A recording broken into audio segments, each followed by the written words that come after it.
Welcome to the Talking Transformation podcast, presented to you from the Western Cape pod bunker located here in the heart of Cape Town, South Africa. This pod is presented to provide a platform and a voice for built environment professionals and interest groups who are working towards transforming the places and spaces here in South Africa. It is dedicated to those individuals and community groups that are supporting both the formal and informal processes that are shaping our cities and our spaces. In this Talking Transformation podcast, we will be talking to Beryl Kanyile and Jeffrey Bickford, who share the insights and conclusions of a multi-year built environment integration research project. This has placed practitioners at the heart of reflecting on what is going on when it comes to implementing spatial transformation. Spatial justice or spatial transformation has been at the heart of post-1994 city planning intent. It is enshrined in South Africa's reformed planning legislation, in the National Development Plan, and is a clear commitment in the national government's 5-year delivery plan, the medium-term strategic framework. Provincial plans and indeed all city spatial plans advocate for spatial transformation. But in practice, realizing the vision of an inclusive, integrated urban form has proven to be out of reach for many of us outside of isolated examples, one of which Beryl will talk to us about this evening. What does it mean to implement spatial transformation? Beryl Kanyile is Deputy City Manager of Human Settlements, Engineering and Transport at the eThekwini Metropolitan Municipality for the City of Durban. For the past 20 years, Beryl has been involved within the built environment sector as an engineer in the private sector, later joining local government, and headed up housing for 5 years. Jeffrey Bickford is currently a program manager at the South African Cities Network, managing integrated research and knowledge sharing in the built environment thematic areas of land, spatial planning, human settlements, and transport. The program seeks to understand the decision-making dynamics at play within the built environment and city institutions. What Beryl and Jeff share with us is the constant tension between trying to maintain focus on delivery on the ground, not just numbers of houses, but that original vision of an integrated, inclusive, well-located settlement. Rising to the challenge of opportunities that represent themselves in the implementation process to do more, and keeping on the right side of institutional rules. This will resonate with many South African practitioners, no doubt. What the South African Cities Network have done is also turn the reflections of the public sector practitioners participating in this research into a game, Spatially, and we'll hear more about this too in the evening's podcast.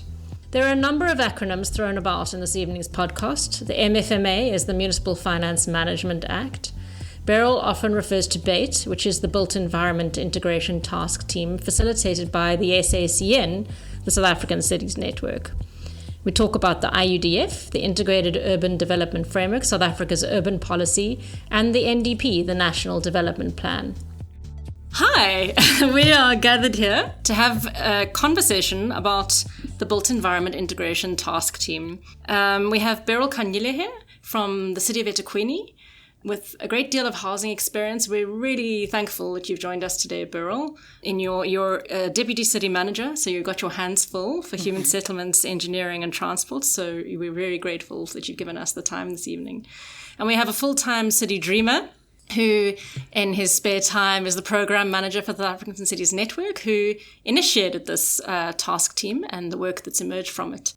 So to kick off, Jeff, tell us a little bit about this. Why did South African Cities Network come up with this and go for it?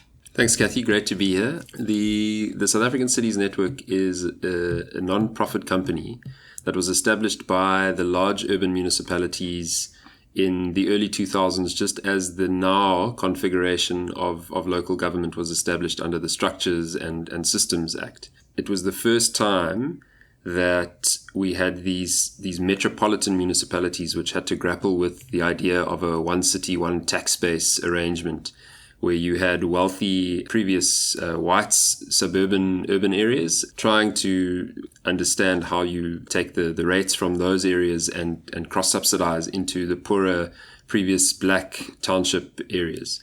It was at that time that the incumbent sets of leaders in these municipalities were working out how the hell are they going to actually govern these sites that are unprecedented in our context? And under the auspices of SALGA and the then Department of Local and Provincial Government, the idea was born that metropolitan municipalities need to be learning from one another. to assist their own capability and strengths to govern these new sites of local government. So the South African Cities Network was born as a peer-to-peer learning infrastructure, if you like, for municipal government and for government generally, but particularly for the big cities. Through that peer-to-peer learning support, it has been a site of urban research and platforms for practitioners and politicians at the local government level to be sharing ideas and knowledge about their practices and the challenges and the issues that they face. So what is the Built Environment Integration Task Team? It was this idea to move away from a very normative-based approach to research, to start thinking about from a practitioner-centric perspective. What is it? What are the issues that are plaguing our ability to achieve built environment integration in its outcomes and in its impacts?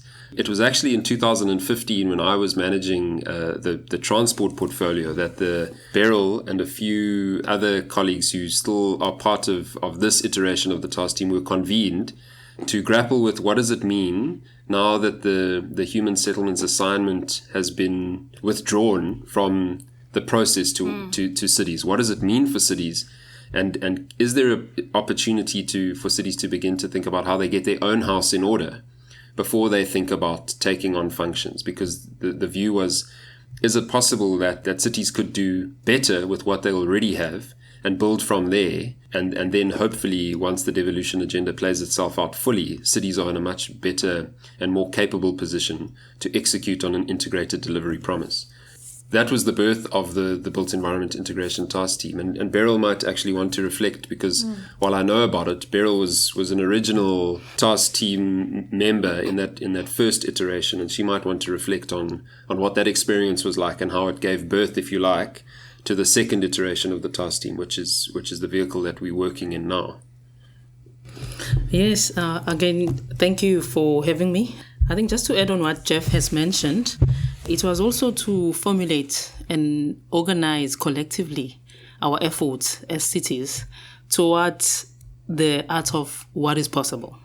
Because as much as cities, we were also canvassing for the assignment, but the reflection of what exactly we are capable or how are we structured to actually inherit such things, and also reflecting on the basis of what we are doing. Hence, the decisions that we're taking at that point were saying, maybe we worry too much about the vertical alignment that really does not respond to what city practice ought to be. Let's then focus on the horizontal alignment, which is a reality of the service delivery and what cities need to be focusing on. So it gave us an opportunity to synergize our energies, to synergize our efforts, and actually to establish and to learn from each other as cities in what exactly are we supposed to be doing from a structural formation, and also what is it that we need to be channeling across cities for consistency.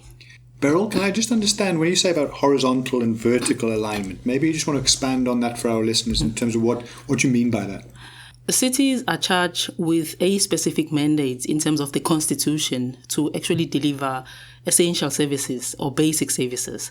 But as part of the national and provincial mandate, there are critical mandates that actually lands itself within the city space. Understood. For an example, the public transport. It was a national and provincial mandate which was devolved over the years from a basis that it is a critical tool for urban development. So when cities then are given such mandates that predominantly they belong to national and province, it then shift their focus, and then the challenges that exist and the deficiencies in terms of aligning. So when I say vertical, I mean the national, the province, and the city alignment. But what I'm saying then beyond that is that equally cities needed to actually reflect on their horizontal alignment across city space. Are we actually geared and fit for purpose of delivering in terms of the core city mandate? So human settlements, working with environment, working with planning, working with transport, infrastructure. Thank you. Yes. Thanks for clarifying. Yeah. And with the cities growing, like Jeff has mentioned, into metropolitan authorities, they've really grown so large that the challenge of running cities, you need your silos to keep the focus on operations. But I think what we're seeing is that if you can't work horizontally, as you say, it brings up a whole lot of other challenges around exactly your focus, the integration in the built environment, which is a complex system, right? The Built Environment Integration Task Team went into a kind of version 2 Do you want to talk a little bit about what the thinking was around what that would seek to achieve? What the task was, I suppose, and the task team? That initial effort seeded a kind of almost an ignited something within the South African Cities Network to say, is there a different positionality that we need to take as an organization and think about our research from a different perspective, which is a far more practitioner-centric perspective, and move away from this normative view about, this is the grand utopia that policy says we ought to be creating. What is that utopia? And move into, actually, how do we understand the delivery mechanisms, what the systems and procedures and legislative environment is actually producing in these sites of government? How do we understand that and move from that position towards then how do we improve practice for better outcomes on the ground?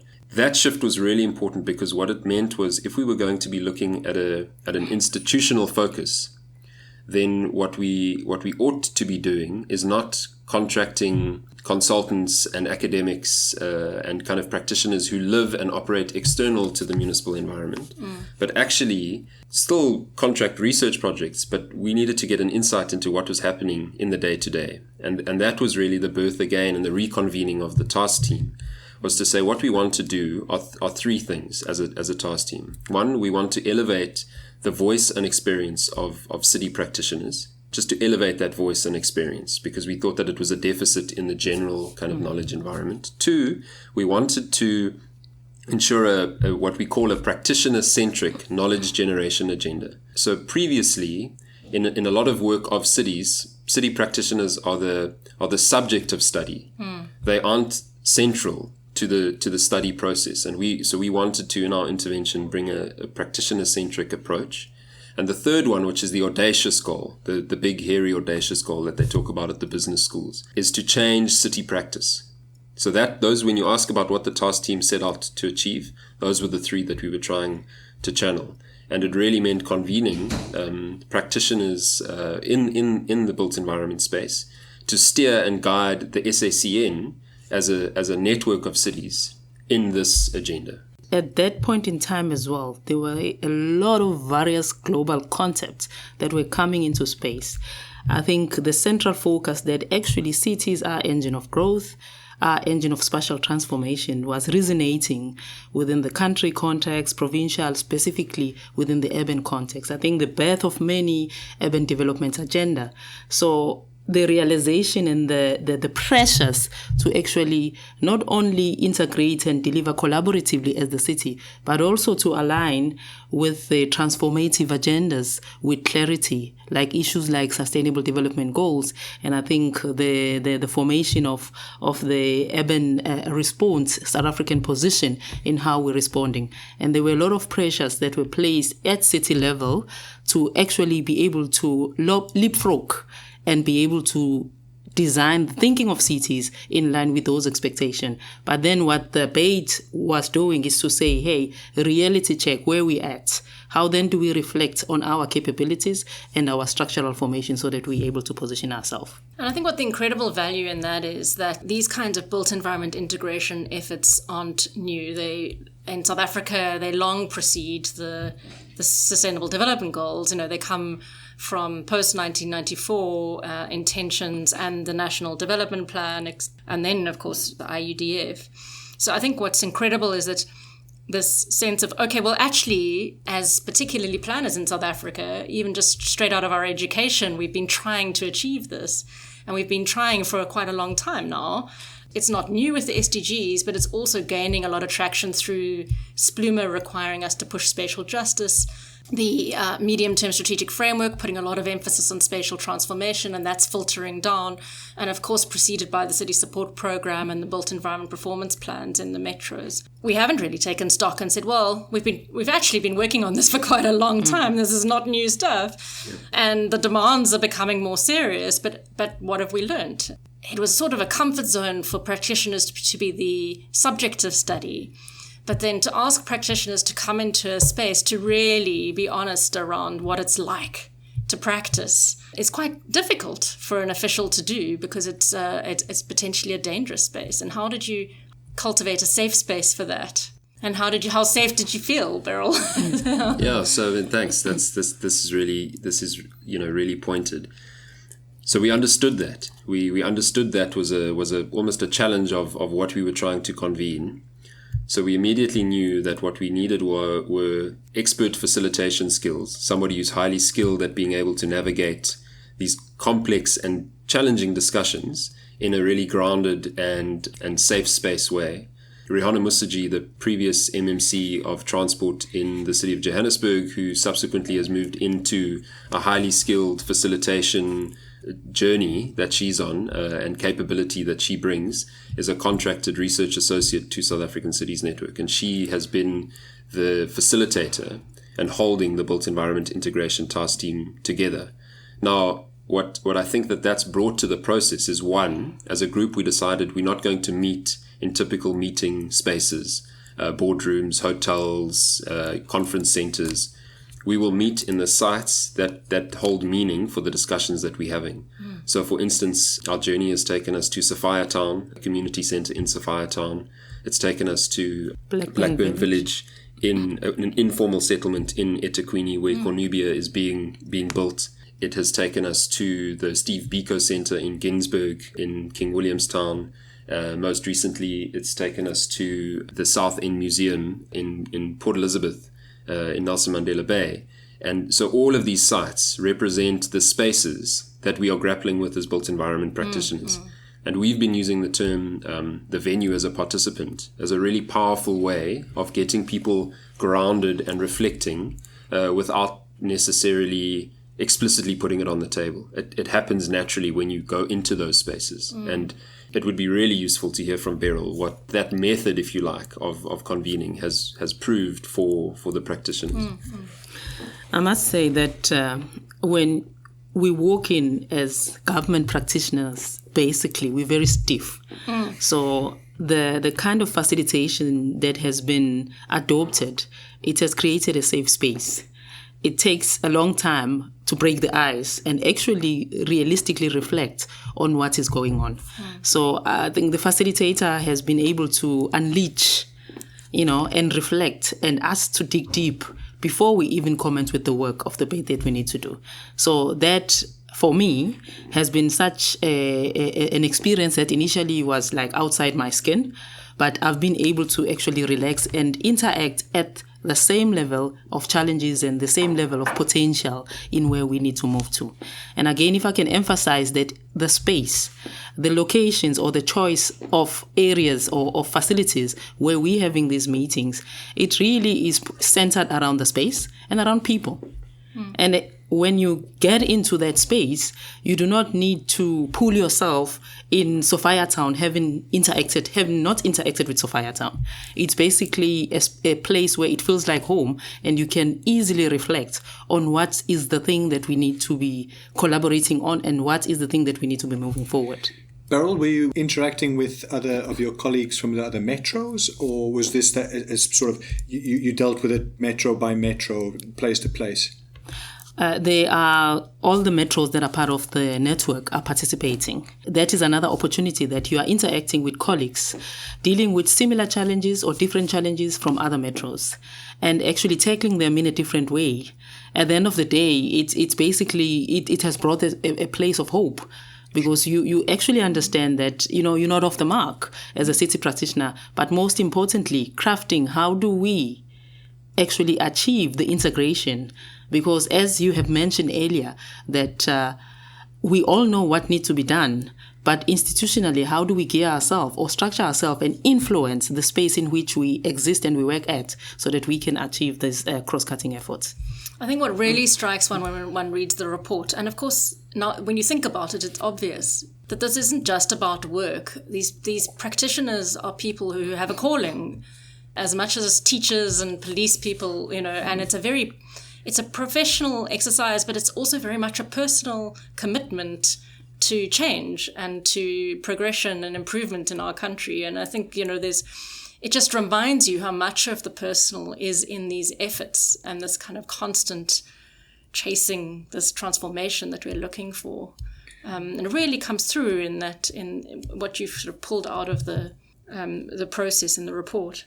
Jeff, which were the 4 areas that you looked at? I think if the report that you pulled together, and I'd like to hear about the eThekwini example, but there were 4 examples I think you used. There were 4 quite different projects for different reasons. So maybe you, between yourself and Beryl, just reflect on which were the areas you looked at, what were the types of projects? Okay, so I mean, let me deal with the areas first. So the South African Cities Network every 5 years produces a State of Cities report, which has become kind of our flagship project over the years, and it's the thing that as an organization we gear towards. The previous one in 2016, there was a spatial transformation chapter written, and it grappled with many of these issues, one of which said that Splumer will be the game changer, which was interesting. And now if we reflect 5 years back, we as an organization have to think, has Splumer been in fact this game changer? The concluding remarks of that chapter was to say that spatial transformation is not about space in and of itself. It has to consider, if we want to get serious about spatial transformation, we have to consider power and politics, we have to consider institutions and intergovernmental relations, and we have to consider the skills and management capabilities and capacities that exist to drive them. When we looked at identifying what we called initially, Beryl, a set of diagnostic case studies around practice in the built environment as it relates to integration. And this has been the beauty of the task team, is that it's taken the burden of research thinking off the shoulders of those in SAC and who are sweating to think, what is the next big research project? But it's actually to just be in conversation with practitioners and say, what's the best way to study this in your environment? How would we do this? And it was through those facilitated processes that the idea was, okay, let's study projects, let's study actual projects. And then we said, which projects are best to study? And the group nominated and sponsored projects that they then coordinated in terms of who the key people were, because that's difficult for people on the outside of the system to understand and navigate. So that's been the beauty of the task team, is really working through the group to identify and lead these kind of research investigations. And the 4 areas that we looked at linked to that broader point was leadership. So what leadership was on display? It was looking at the rules of the institutions or the organization, what rules are on display, both written and unwritten. It was looking at the skills and capacities that are demonstrated by people, both their softer skills as well as their technical qualifications, the things that we often feel most proud of and love to kind of report and get hired for. Forgetting that soft skills are probably the most important ones. And the final one was, how did actual interaction take place on these projects? And so the 4 case study sites that were sponsored were Cornubia in eThekwini, which Beryl can unpack in much greater detail than I can and that our report ever could. It is the Mabopane Urban Hub, an NDP Treasury, so Neighborhood Development Program, a Treasury-linked project in the city of Tshwane, Zanemvula in Nelson Mandela Bay, and it was Patterson Park in the city of Johannesburg. So 2 big housing projects, one sort of transport hub interchange project, and then another corridors of freedom linked housing mixed-use type project connected to open space. Quite a complex, a relatively smaller scale project, but quite a complex implementation project to look at. If I may deep dive into Cornubia as a practice project, Cornubia is one of the flagships nationally in various spaces within the National Human Settlement, and also is one of the strategic infrastructure program that is approved at a presidential level. When the city conceptualized Cornubia, again, it was realizing the gap that exists between economic opportunities and where people reside. It was the opportune time where nationally or the country was rolling out the reform of public transport network. The built environment plan was also coming into place. So what Durban did, they basically integrated those 3 components. What is a sustainable human settlement? How do we align it to effective public transport? And how do we respond on areas of economic transformation? So Cornubia, this piece of land in an extremely upmarket area in Durban, it was conceptualized with a public partnership and a very successful public partnership in terms of practically implementing the program, not only from a concept phase. So when the built environment actually zoomed into Cornubia, obviously the phase 1 had been completed and phase 2 was being conceptualized. So the BEITT actually gave Cornubia as a project and the practitioners that are responsible for Cornubia an opportunity to actually take stock and reflect on what are the gains that Cornubia have actually achieved that could be reflected on other programs across the country. It's implemented obviously with the national and the provincial as a result of its scales. But the challenges that compound such a huge scale program is obviously the resources and how the resources are aligned. So we looked at the gaps as well to say what then becomes the gap just from a program structuring. And because we had an opportunity to be at the heart of Konubia, as Jeff has mentioned, in Blackburn Village, which is a phase 4 of Konubia, and an opportunity for us to then test our social skills. To say, okay, when we commenced with Konubia, that community was extremely disruptive to the project itself because the expectations were high. The deliverables were extremely low. They then tested the communication platform. How well have we established Konubia from the ground up rather than being a national flagship that has been imposed to people? So what then we came with, we said, okay, we probably need to derive a value proposition in terms of social sustainability innovation around Konubia itself. That also was an opportunity for the BEITT practitioners to say, okay, how do you then achieve balancing the social expectation and the program itself moving without those disruptions? It was knitting those uncommon practices, which indeed, as you've mentioned, we're not trained as built environment practitioners. What we're trying to do is to build mortar and blacktop and houses and structures, basically. We're not trained to actually deal with the soft issues that lies between the success of what you can deliver and how you can deliver it. So it assisted us to actually reinforce what is critically we have adopted as a concept in alignment with CSP, the transversal management. We actually looked at our governance structures around the project itself, but more to see where have we left people behind in trying to achieve what we want to achieve for them. But as Jeff mentioned, that it also made us introspect what is the interface of politics with what we are trying to do. How do we actually achieve the balance of managing the politics, understanding that each time there is a local government election, structures change and you are reinventing the wheel. How do we as practitioners be above that without compromising the political significance at the local ground? Jeff, maybe just take us through, reached a point where this built environment integration task team had reflected on the 4 case studies. What is going on in South Africa around, achieving built environment integration? The case studies were really illustrative, perhaps more so than we had thought in terms of the cross-cutting issues. And one of the things that the report says is that in an ideal world, driving organizational performance, where you're trying to hit all the marks in the organization around KPIs, the audit outcomes, the performance management system that's in place, all of those things should automatically drive and deliver the basis upon which you exist, the objective upon which you exist. And I think what's demonstrated in these projects is that, in fact, the organizational metrics of success are often in conflict with the broader policy developmental objectives. And it means that practitioners are almost faced continually with a conundrum, whether to comply and live another day, or whether to go outside of that compliance arena and drive sometimes difficult, risky development agendas that, pop you up as a target. And ultimately potentially face the consequences. And potentially face the consequences, some of which are loss of life or imprisonment or very serious things. On the other end, it's being out of favor, deliberately frustrated. These are the kinds of things on the other end. So the experience of practitioners is real in that regard. What it demonstrates is this idea of thinking about the systems and structures that govern behavior really needs to be a collective effort. It's not a city alone must address. I think it's a national imperative if, in fact, our cities are sites of national and economic development and local development. Then this is something that it's a national imperative that we believe has been kind of underinvested in.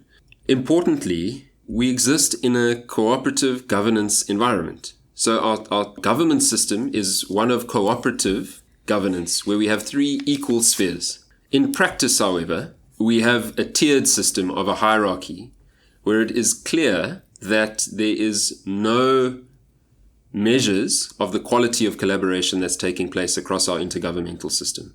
So nowhere are we measuring the extent to which provinces or national sector departments or state-owned entities are participating in the local delivery of built environment projects and a spatial transformation agenda at the local level, and where they are respecting and following the spatial planning authority that municipalities hold. So in eThekwini, Beryl can reflect on this, but in Zanemvula, there's a really interesting case that, that I think highlights the breakdown in intergovernmental relations. And there's such an instructive quote in the report which says, we started Zanemvula and we fought so hard to get the province education department on side to build schools. It took us so long, but then we got 2 schools on their priority list. 20 years later, not a brick has been laid to build one of those schools. This is going back to that issue, Beryl, that we talked about, this vertical alignment or the lack thereof, yeah? And just to emphasize the point of the structure of performance matrices using Konubia. Konubia was set out to build a town within a city, which was going to transform space and transform livability of people. But we could not achieve that without going through a bridge of empowering socially or creating social capital. When I said earlier that we revisited our value proposition, there was an informal settlement which was occupied by approximately 3,000 families within the footprint of Konubia. If we did not deal with the existing realities in that informal settlement, which we were going to develop and we still want to develop in 2026, we will not have achieved what we've achieved in Konubia. So the Ituba Center, which we created, which was a social sustainability innovation hub, is not measured in the performance matrix. Mm-hmm. When you measured what have you delivered in Konubia, you measure an piece of infrastructure. What have you spent? What have you spent, the top structure, and all the ancillaries that are associated with core deliverable as an output. Now, we develop an early childhood development center. We established a recycling center. We built the Ituba Center, which was a hub of connecting economic opportunities with the communities. As I said earlier, that there was a private partner who predominantly developed 40% of Konubia. So equally, there was a commercial development. So we did not want to lose the opportunities that were coming from the commercialization of Konubia away from the people of Blackburn. So we had to develop a skills linkage, and we partnered with a TVET college to train people and make them fit for opportunities. Again, that does not resonate anywhere in the SDBIP in the context of what we do as built environment practitioners. So that is exactly that. From where we sit, the frameworks of what measures what we do and its ability to give us that interest to actually pull energy from a social outcome, it's very limited. So we're back to this thing of quantity, not the qualitative assessment. And I think you've described there. And just again, the SDBIP, it's a service delivery, business implementation plan, which basically is a performance plan of any municipality. And it's the way that ultimately municipalities are measured, correct? Yes. 100%. Thank you. I mean, one of your findings, Jeff, in terms of what's going on is the question of crucial skills are missing. And Beryl, you spoke about it in relation to this. Planners are then thrown into these situations where they kind of have to become social facilitators without the grounding or the background or the. I think social facilitation itself is an inherent skill as much of a trainable skill. But also, I'm fascinated by all these additional extras that you did from a socioeconomic perspective in Konubia. How did you do that? How did you rally the resources and skills to do that, even though they weren't being measured? The one thing that also BEITT has actually pulled out as a serious deficiency is the ability to partner. I think it came out on the skills component of those categories. Partnerships are tailor-made to be a very scary framework in a government context. But how we achieved this was really through partnerships. If it wasn't for partners who were willing to go an extra mile and contribute, because the city's contribution was energy, setting up resources, and pulling the business support of the city to ensure that we structure this in line with what are the local government objectives. but pretty much also the opportunities were seized from the private developers now that we're developing commercials. So we really encourage private developers to form and organize a group of developers that actually sees an opportunity that their social corporate responsibility is not really a meaning of just ticking a box. They can actually implement it from the realistic point of view. They were great partnership that contributed towards every element of the social interventions that we undertook. The city's contribution from a social sustainability model was extremely limited to the resources and the energy that the city had to set aside. I think it was just the establishment of a piece of infrastructure so that the sponsors can actually find a space to lend their investment. So thinking back on the Conubia project and this tension that Jeff talks about between measuring performance based on the kind of institutional expectations as opposed to the social outcomes, what would a performance measurement system look like that measured the right things? How would it be different from, for example, I say this sort of integrated development plan as it stands, the SD-BIPs that you've described? What lessons can be learned as we're going towards a new municipal space, IDP guidelines that have been drafted? What do we take from this? We have been exposed to an opportunity to some extent with the transforming indicators in terms of the Circular 88 as guided by National Treasury. So they have structured and given us an opportunity to actually measure outcomes, like measure the spatial transformation. It's an extremely invisible thing to measure, but when you come to think of it, when we start visioning the project, what we put out there is that the objective is to achieve spatial integration. But when we measure at the end, we then measure a house. So how then do we establish social capital, measure that actualization of people that we're actually developing with, not for?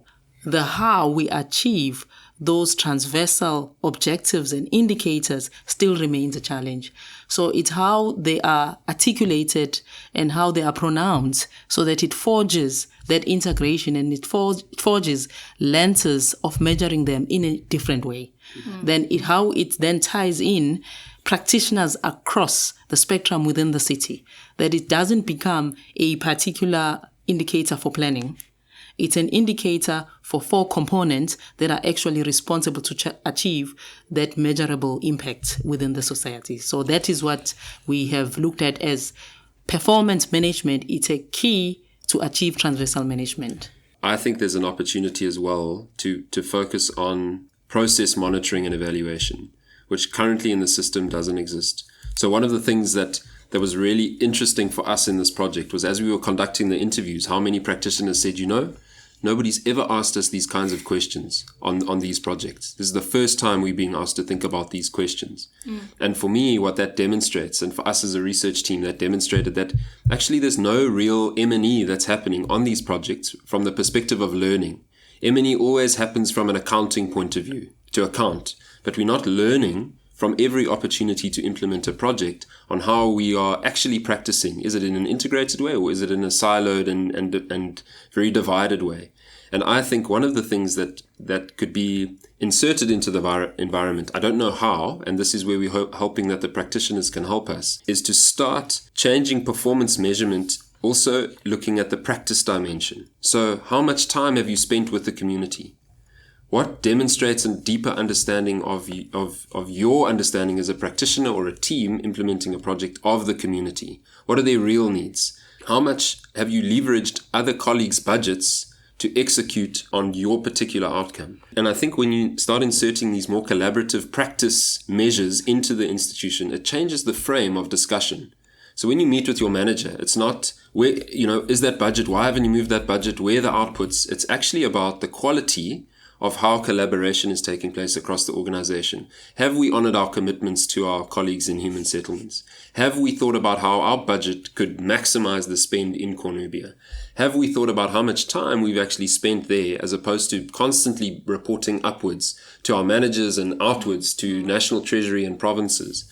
And I think that those kind of performance measures, which look at the actual practice, could be really instructive towards exactly what Beryl was saying, focusing on an outcomes focus orientation of performance indicators like the Circular 88 is trying to deliver. But I think there's a big risk to think that just by developing outcomes indicators and not understanding how the rules are structured internally in the organizations and within the institutional intergovernmental system, you could find yourself in a really frustrating place where you're measuring something that's just not changing.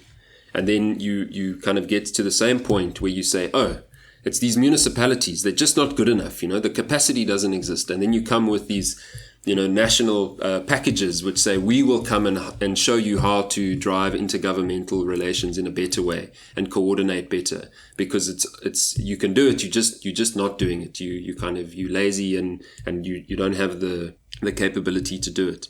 And I think that's where the transversal management intervention from CSP was so powerful, is that for the first time it elevated the role that rules are playing in how outcomes are materializing. Jeff, out of this built environment integration task team process, you've developed a game, Spatially. Tell us more about it. So the game is born not out of wanting to develop a game. It's born out of understanding how we can make our knowledge products more interactive, because we've realized over the years that people are reading less and less. And it's a number of factors. It's the wave of social media and sound bites that people are looking for. And it's also just time and pressure. People don't have the time to digest these big research reports. So on the basis of having done the research, we thought about what are the big issues that we could gamify and think about bringing people into an interactive session, which is fun and engaging. And we essentially played around with this kind of idea of social value and organizational value and what some of the quotes were from the transcripts were telling us about these two things, and went through an iterative kind of process where we literally built in one of the boardrooms at SACN a kind of a rough prototype with cards on paper and the quotes and the consequences. And we prototyped it. We had a little prototype internally with our team. And then we had the first ever sitting of Spatially with our task team members, or at the Earthrise Mountain Lodge in Ficksburg, which is a lodge that's run by or owned by in partnership with the neighboring Naledi village community by Jay Naidu, the old kind of government leader and political activist. That was a fantastic place set up for learning and reflection and for government and civil society to take up the opportunity. So we sat around what was literally a dining room table with a big wooden green old teacher's box that Rihanna had somewhere stored at her house, with Paw Patrol Jenga blocks and cards that were laminated. And we played our first ever round of Spatially with practitioners, and it made the room come alive with laughter and tension and competition, but also at the end how reflective people were and how people were able to kind of digest what had come out and see themselves in the game was a signal for us to continue and to package it and to share it.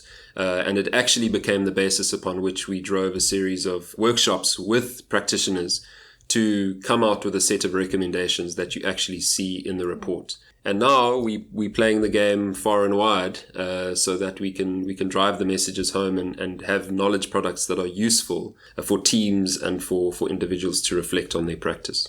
When we played the game at the JDA, it was late in the day, and I think the nature of the game gets people to reflect quite deeply. And I mean, I'll never forget the one official said, I've got one more thing to say. He was reflecting on a story where he had been emailing somebody for an update. He emailed him the framework, he followed up, he pretty much gave him a how-to guide. All he wanted was some information from his department for a project. That was all he wanted. It was just, a couple of minutes in the day just to populate a little template. And he labored that point, and he said he phoned him, he followed up, emailed.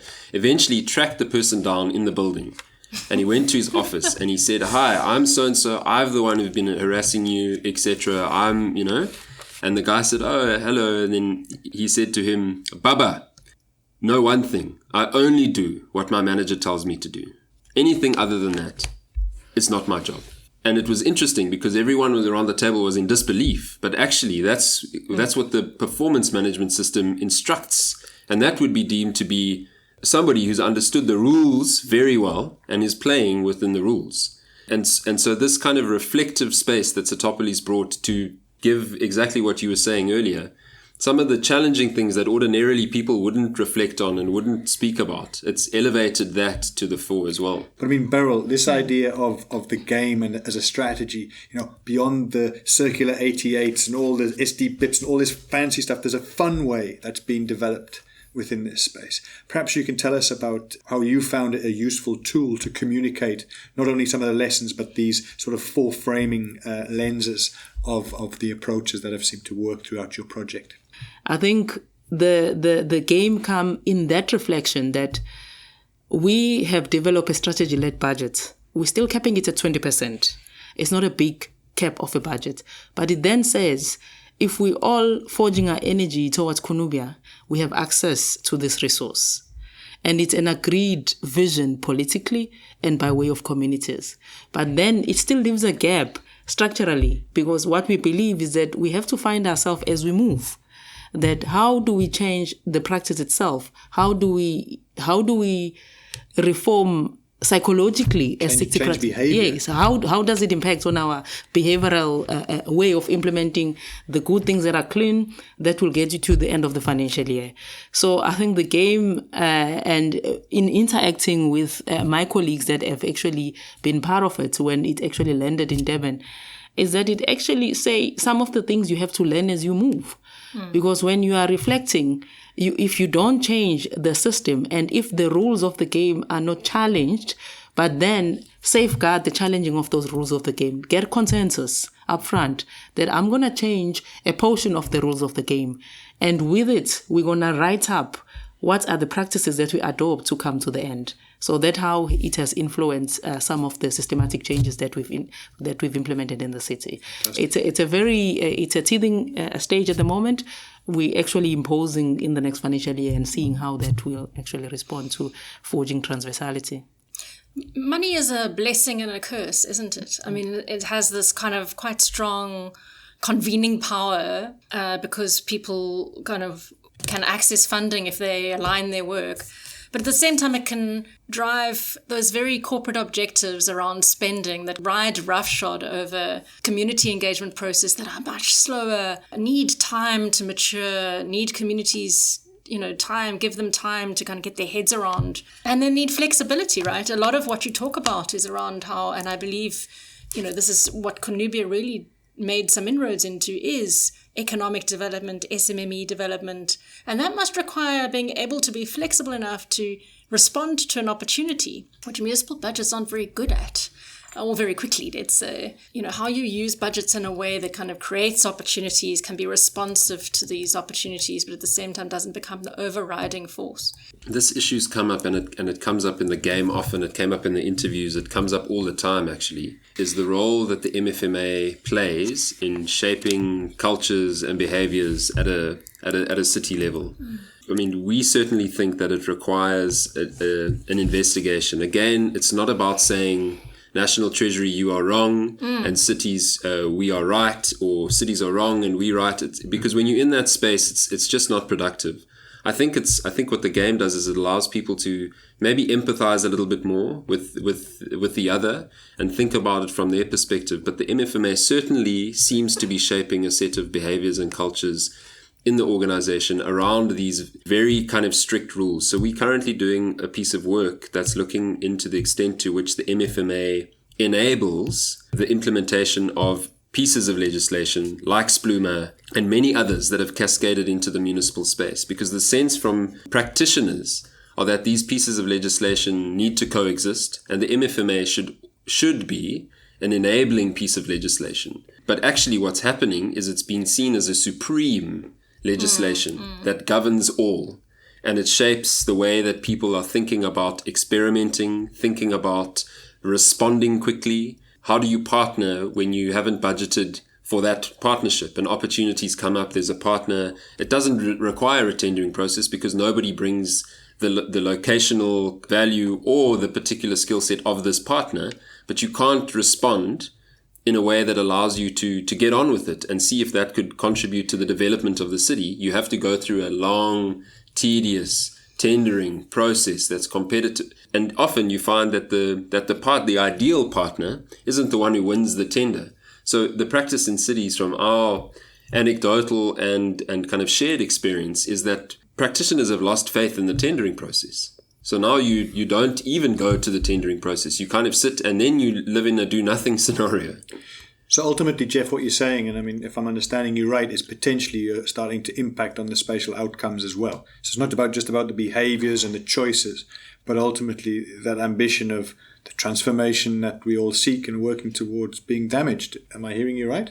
Yeah, absolutely. I think that those are the consequences that the game really tries to bring to the forefront, is that it's fine, there's these practices around compliance, but understand that they have knock-on effects. And also it's about where your time and resources are allocated to. So there's a really alarming figure that's come out of the 25-year local government review, which shows where in fact municipalities have been driving their staff costs. So when people look at it, you would think that the municipality should be hiring more engineers, more social facilitators, more anthropologists, more social scientists, more planners, more architects, the people who will drive development. But guess who's being employed in these institutions? Auditors. It's demonstrating publicly, I think, that the core business of municipalities is fast becoming about audit, about financial management. And in fact, the question is, why do municipalities exist? They don't exist to drive financial management and sound financial governance. It's a core component of what a municipality needs to do to perform, but it has to be enabling. It has to allow the organization to do what it's been established to do, which in our view is clear in the white paper of 98.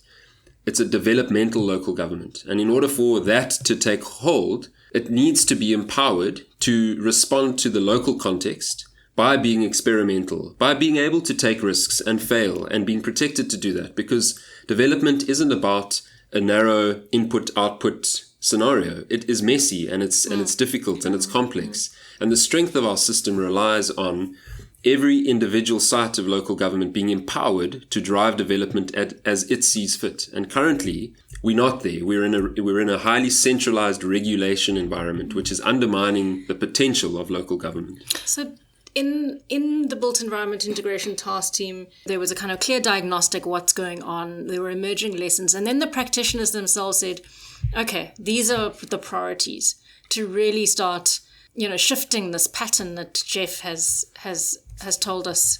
Would you pick up on some of these priorities that the practitioners themselves in this task team have identified that we really need to tackle in our practices? I think the first key one is leadership, which came through at all various levels. The leadership in an organization such as local government structure, it's always looked at hierarchical. The abilities for people to push forward specific agendas and in their own levels and have that confidence to link into what becomes the ultimate goal. At many times, those capabilities are not there. As Jeff said earlier, not that they're lacking. They are not enhanced to a point that it becomes meaningful if at all various levels people deem themselves as leaders. And also when we diagnosed during the transversal management sessions, it was also picked up that leadership is deemed as authoritative rather than coaching and mentoring. And again, across a sector where you need to collaborate, you need to influence, you need to lobby, and the skill to actually manage that space to achieve a tangible objective, that ability from a component of leadership is not there. And then there is that leadership that the reality is that we are a political sphere. So leadership deeming it from a political level, and how does it interface with an administrative leadership? How do we find alignment and congruence without disrespecting what each ought to deliver? So that was very key for municipalities, because there is a big brother syndrome that still exists, even if it's subtle. That how then do we reflect? It actually gave that confidence that actually cities must lead, and it's a reality that cities must lead from the ground, because everything that happens on top, it finds its landing in the ground. So if cities do not advocate adequately and utilizes the platforms such as the CBF, the City Budget Forum, and BEITT being an organized community of practice of cities, it enables a space for cities to realize that, you know what, I'm also grappling with the same issue of confusion around leadership, not that there isn't any leadership. And the second one, really the interpretation of the frameworks, of financial frameworks. It is that reason that the performance management metrics evolution is critical. Because if we will have where a CFO's performance plan, what lies there is how spatially the space has transformed. That's where we will see a common interpretation of what is it that is accountability. But I don't think it's only about the technical practitioners. I think it is also about the political leadership in the municipalities. And you talk in your kind of identified priorities around, I suppose you don't use quite the same word, but understand. You say understand, but maybe it's also an empathy for what the political context is and the manifesto commitments, the dynamics of multi-party government. But there's also a quid pro quo to that, is how do you create a safe space for political leaders and administrative leaders, as you say, leaders across the whole value chain of implementing a project, to be able to sit on equal terms, to exchange ideas, to understand one another's realities and imperatives in order to find a solution, as you say, without derogating from the leadership role of the elected councillors. And I think that is a really, really important priority that you identified. Is I do think we are at a time where we need to urgently redefine the nature of those relationships that's respectful, but at the same time allows for constructive engagement. Yeah, absolutely. That's one of the things that we picked up in the report is even with the administrative political interface. But broadly, how do we begin to value and resource platforms for generative dialogue, for discussion, for constructive empathizing around the various perspectives that people bring to the city? And that's within the administration, within the city. So how do we begin to foster improved political and administrative dialogue and conversation? But also, how do we begin to improved intergovernmental dialogue and conversation? And most importantly, most critically, how do we begin to value and improve and resource improved community dialogue and conversation? And I think that's really, if we were to do one thing from this report as a cohort of cities and as a task team, it would be to think about how we value and resource social facilitation as a critical constant of municipal government. That it's not based on a project or on a plan, but it's actually a building of a long-term relationship with all communities that the municipality is then able to interface with them. But that requires resources and a work stream that has importance and value within the organizations that currently is just lacking.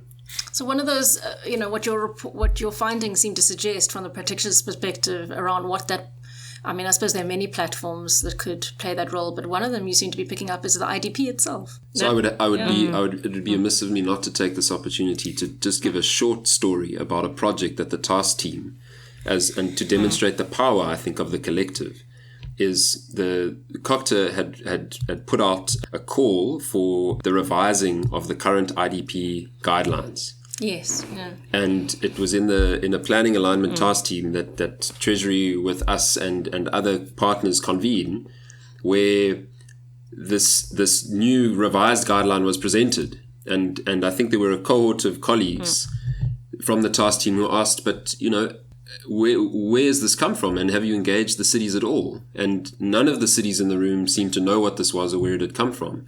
And it was then that we said, okay, so this is a perfect time to intervene. And we offered in a project to say, we want to reshape the way intergovernmental relations happens. And we want to do it on this project. So we literally ran a series of IDP workshops in the regions across South Africa's cities, with all the cities, to say, what has your experience been? What are your lessons? And what would you like to see changed in the guidelines? We ran that process, and it's now being taken up into a revised set of metro-specific IDP guidelines based on city practitioner experience.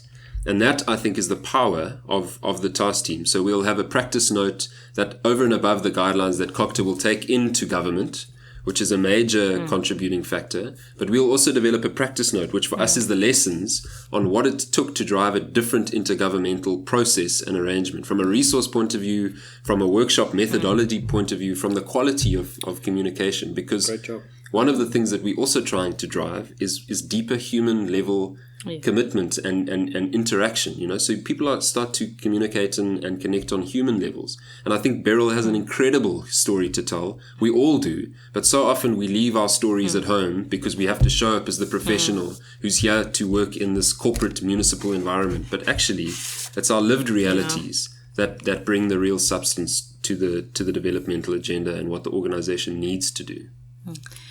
Just to add on that, in the IDP, as you said, that the IDP was intended as a document that actually forges participatory developmental situation. And it is that process that then questions us, what then becomes a practice note to ensure that the IDP is now a document that really emerges from bottom up. When cities at a level of practitioners have that confidence that they've influenced what becomes the review, how do they then take it to communities and then the communities actually own it? Because it's highly, that is the thing that is going to forge that social facilitation capacity within cities. Because as it is, IDPs are implemented in a very skew way comparatively to what they ought to be implemented. So what we will be wanting to do is to actually pull it even a level down to say, what does it mean for a word? What is it that we can pull together as a workshop emerging from that review at a what level? So and it's a space, to interrupt you, it's a space to define those outcomes that you all want to be measured by in sort of a social compact. We started the discussion by you giving us the origins of this project, which predate Jeff, but Beryl, you were around, and it was saying, are we capable to take on assignment? Are we, as cities? After all that reflection and from consolidation of learning? What we have unpacked over the years is that actually we do have the assignment. What we've established is that maybe we have limited ourselves in positioning what cities can do. So that it's not a question of can you take an assignment? It's a question of the assignment already resonate within cities.